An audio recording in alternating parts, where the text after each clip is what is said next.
the point that I'm trying to make, if you haven't already gotten it and you haven't heard me say this before, is you are your brand.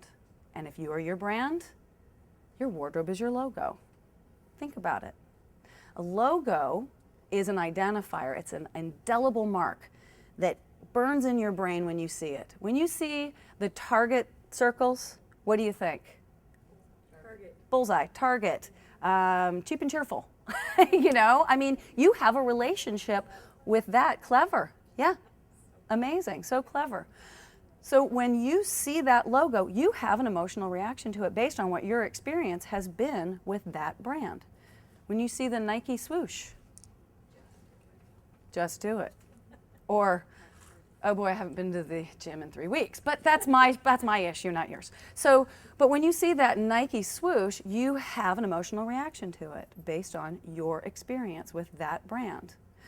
So, if you are your brand and your wardrobe is your logo, what is that emotional reaction going to be when people meet you, or if they haven't met you before, when they just experience you in a sea of individuals?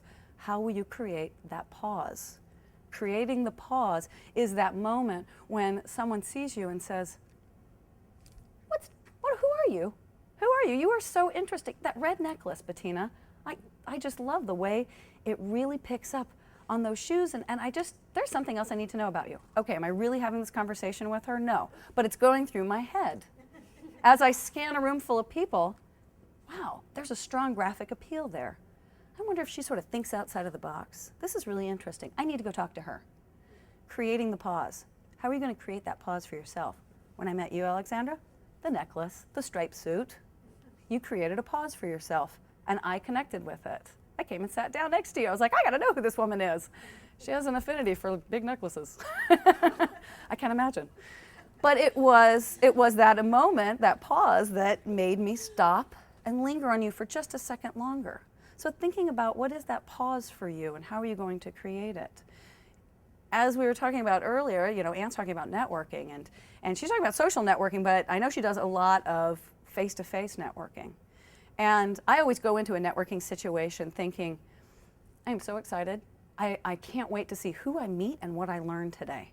But I have to admit, I walk in and I'm kind of like, hi. You know, you're drawn to people for a reason. Why? What are you drawn to? I have to say, it's kind of like the logo. I'm drawn to your logo. Your logo says creative. Your logo says approachable. So what is it that you're going to create as your pause for your logo, to support your logo? Again, that's being intentional.